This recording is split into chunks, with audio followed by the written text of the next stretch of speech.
চলে গেছে। আমার নবী চোখের পানি ছেড়ে দিয়ে কাঁদতেছে, ঠোঁট দুইটা কাঁপতেছে। আয়েশা রে, মায়ের কথা মনে করিস না রে আয়েশা, তাইফের মায়ের কথা রে আমি নবী সহ্য করতে পারি না। তাইফের মায়ের আমি নবী কেমনে ভুলবো রে?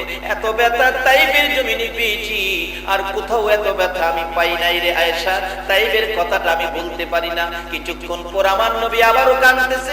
রে আয়েশা শুনো রে, আর একটা ব্যথার কথা বলি। তাইফের জমিনের মায়ের সবচেয়ে বড় ব্যথা পেয়েছি। তাইফের মায়ের কথাও আমি রাসূল বুইলা যাই রে, যখন আমার গুনাহগার উম্মতের কথা মনে হইয়া যায়। আমার উম্মতের কথা যখন মনে হয় রে আয়েশা, আমি তাইফের জমিনের মায়ের কথাও আমি বুইলা যাই। শুধু এটাই শেষ নয়, নবীর জীবনী খুলুন।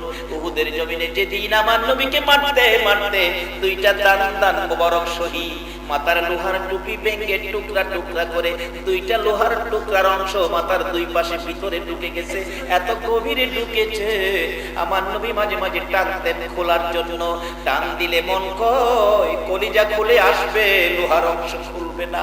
আমার নবী ব্যথায় ব্যথিত, মাথা চক্কর খাইয়া উহুদের পাহাড়ের নিচে পড়ে গেছে। তারপরেও শত্রুরা মারতে ছিল আমার নবীকে দুনিয়া থেকে বিদায় করে দেওয়ার জন্য।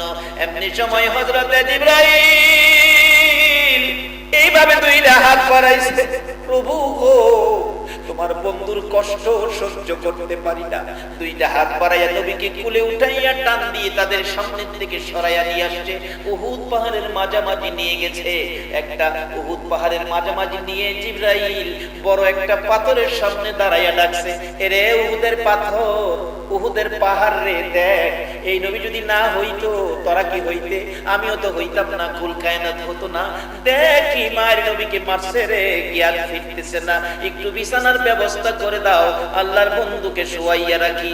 জিবরাইল বলেন, এই বলে পরিচয় দেওয়ার সঙ্গে সঙ্গে দেখি লম্বা একটা পাথর ফাইটা তুলার মতো নরম বিছানা হইয়া যায়। জিবরাইল ওই বিছানার মধ্যে আমার নবীকে শুয়াইয়া মাথার পাশে বসে আছে, নবীর জ্ঞান ফিরতেছে না। অনেকক্ষণ পর নবীজির জ্ঞান ফিরলে চক্ষু মোবারক খুলে ডান দিক বাম দিক তাকাইলে জিবরাইল ডাকতেছে, ইয়া রাসূলুল্লাহ ভয় পায়েন না, আমি জিবরাইল আপনাকে পাহাড়ের উপরে নিয়ে আসছি, আর কেউ আপনাকে মারবে না।